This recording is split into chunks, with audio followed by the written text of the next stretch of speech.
Assalamualaikum warahmatullahi wabarakatuh.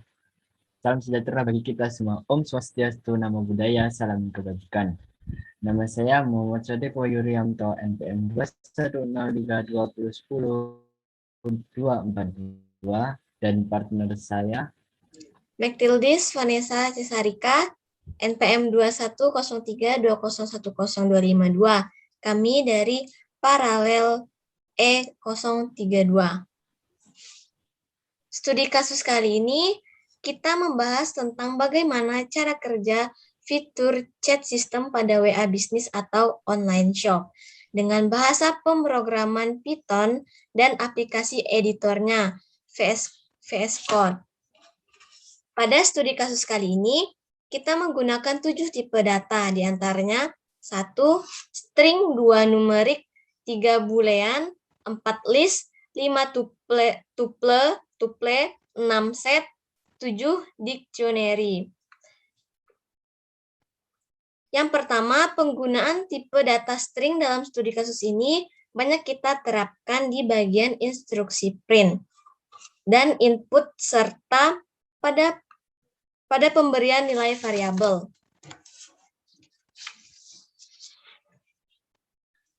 Pada instruksi print, penggunaan data string digambarkan seperti ini.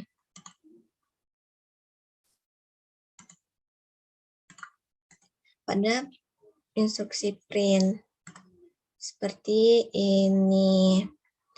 Nah, pada instruksi input, penggunaan data string digambarkan seperti ini.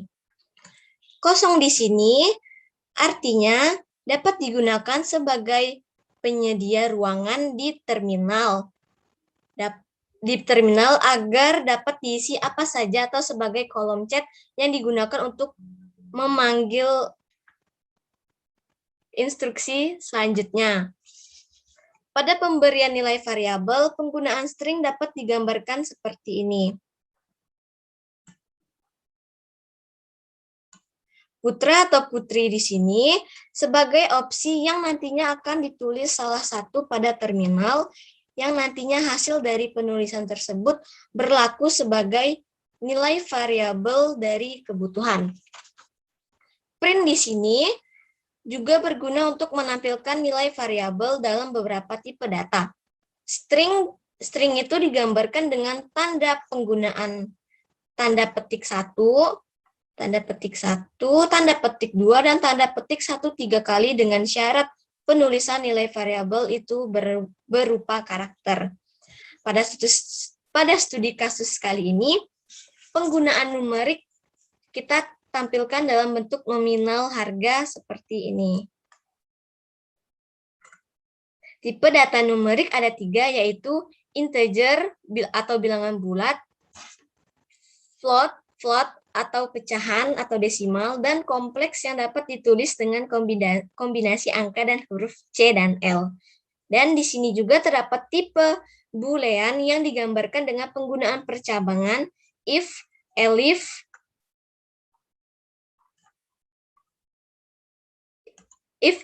dan else yang diikuti oleh pernyataan dengan pemberian tanda titik 2 pada akhir percabangan.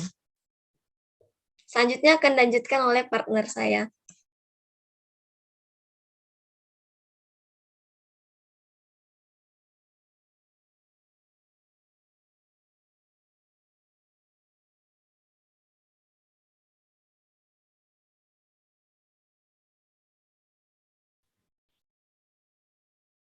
ya pada penggunaan tipe data yang keempat itu ada dinamakan tipe data list, di mana tipe data list itu semacam array atau semacam kumpulan data, namun berbeda dengan array. Pada tipe data list Python, tipe datanya itu dapat dalam satu nama variabel itu dapat diisi beberapa nilai variabel yang terdiri dari beberapa jenis tipe data. Jadi bukan hanya satu tipe data saja. Contohnya penerapan list itu dapat dikategorikan sebagai ini. Nah, ini data 1 sama dengan list. Ini kenapa bisa dikategorikan sebagai list? Karena di sini data 1 sama dengan tanda siku. Jadi penggambaran tanda list sendiri itu digambarkan dengan operasi tanda siku. Nah, kemudian di sini juga saya menggunakan suatu fungsi atau def itu untuk mempermudah dalam penampilan suatu harga dan juga jenis robot yang dijualkan. Jadi biar lebih rapi gitu aja. Kemudian untuk for itu termasuk jenis perulangan. Jadi for itu perulangan yang mempunyai batas. Batasnya itu ditentukan dengan perintah minta di sini atau variabel minta di sini. Lah minta di sini itu berisi tentang integer input mau beli berapa. Artinya di sini harus diisi oleh angka.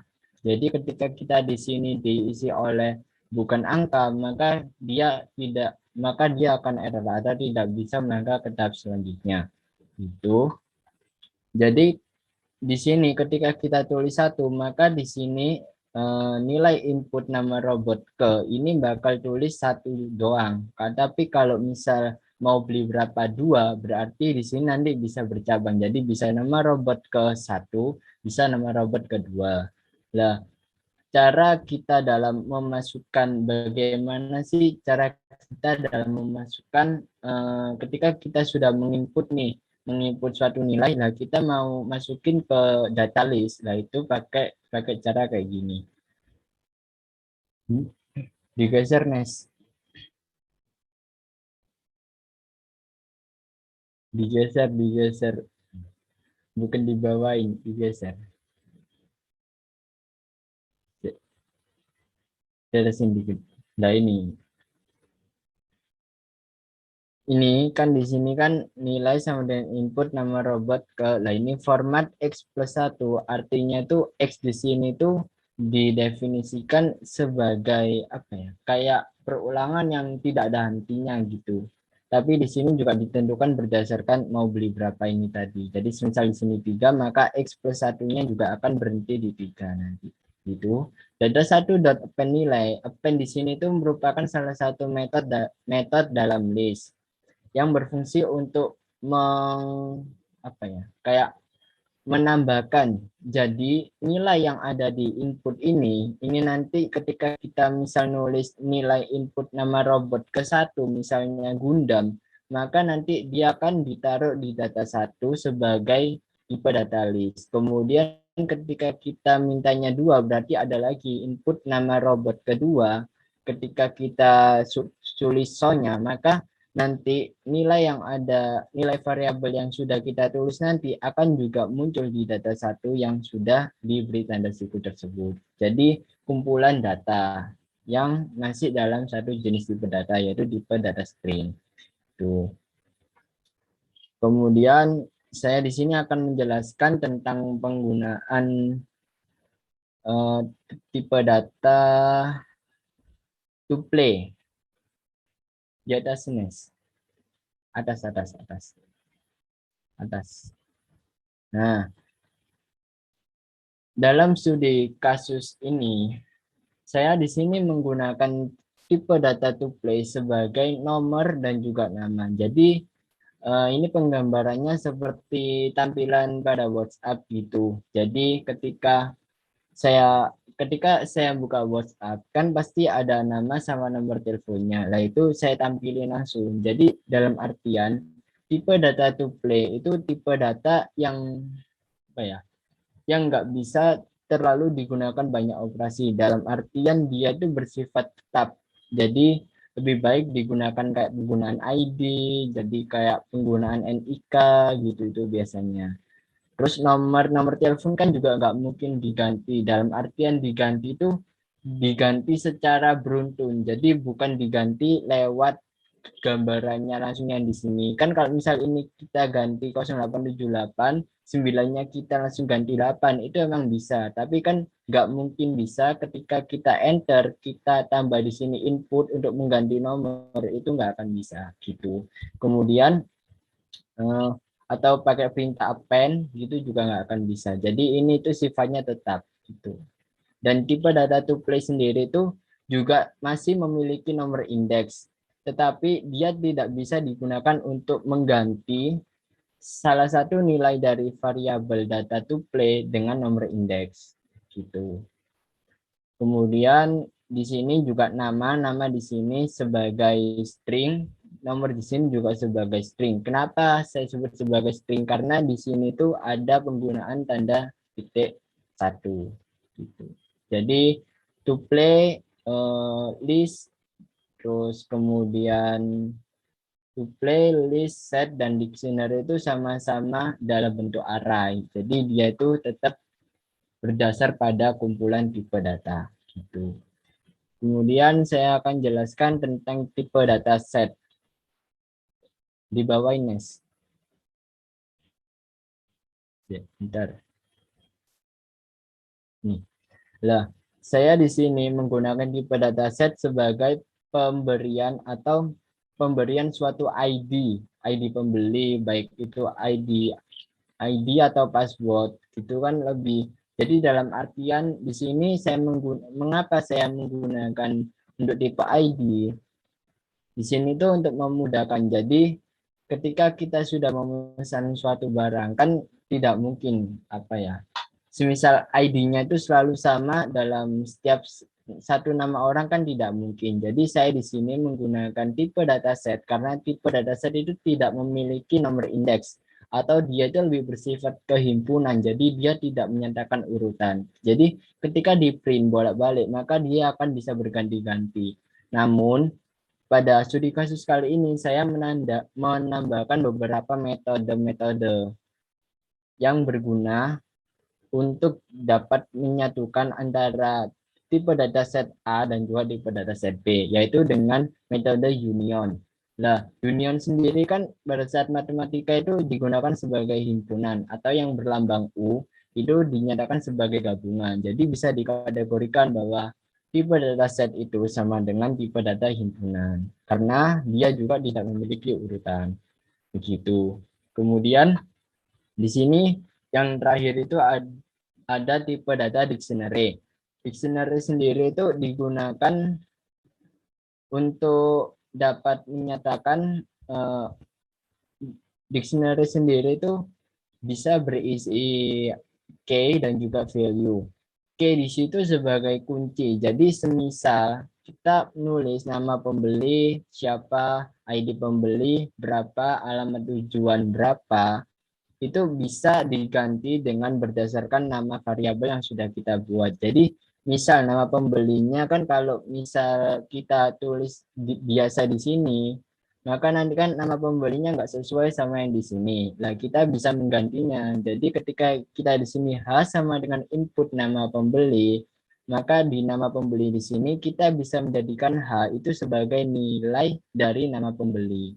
Dan di bukti ini juga tidak terdapat nomor indeks dalam artian dia itu tidak bisa apa ya, tidak bisa menampilkan suatu nilai dalam variabel dengan nomor indeks. Kan kalau tipe data list itu bisa, misal print A, print kurung A kurung siku, habis itu ditulis nomor indeks. Nomor indeks kan harus dimulai dari nomor 0 sampai seterusnya. Jadi misal 0 itu berarti berlaku untuk kata pertama.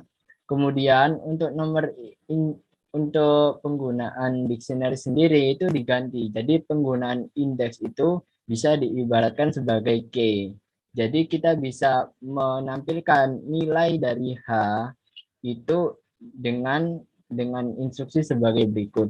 Print kurung A, tanda siku, ditulis key-nya, misal nama pembeli. Karena kita kan mau nampilin H, nama pembeli, kemudian baru di kurung siku tutup, kurung tutup, habis itu baru di enter lalu di run. Nanti bakal keluar apa input apa nilai yang sudah kita inputkan di variabel H begitu. Jadi penggunaan dictionary sendiri juga dapat memudahkan kita dalam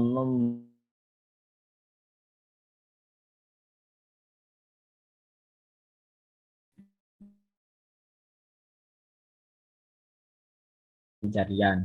Lah, pada penggunaan dictionary pada studi kasus ini saya kembangin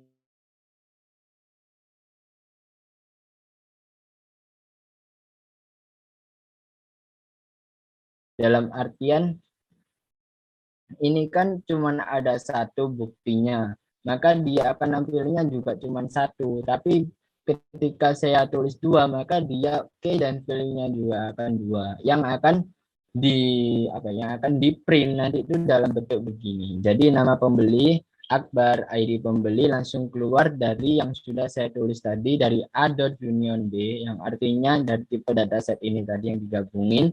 Kemudian alamat tujuan dari inputan yang ada di C, kemudian barang pembelian itu dari Ultra dan Milku ini dari yang di atas tadi yang sudah dipilih.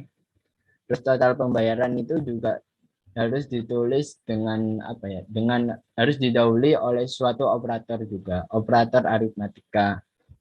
Terus silakan melakukan pembayaran melalui rekening di bawah ini bisa dilakukan dengan cara print. Terima kasih. Sekian dari kelompok kami. Begitulah sedikit presentasi dan juga penggambaran tentang studi kasus yang telah saya buat dengan menggunakan beberapa jenis tipe data. Semoga bisa dipahami dan salam sehat. Assalamualaikum warahmatullahi wabarakatuh.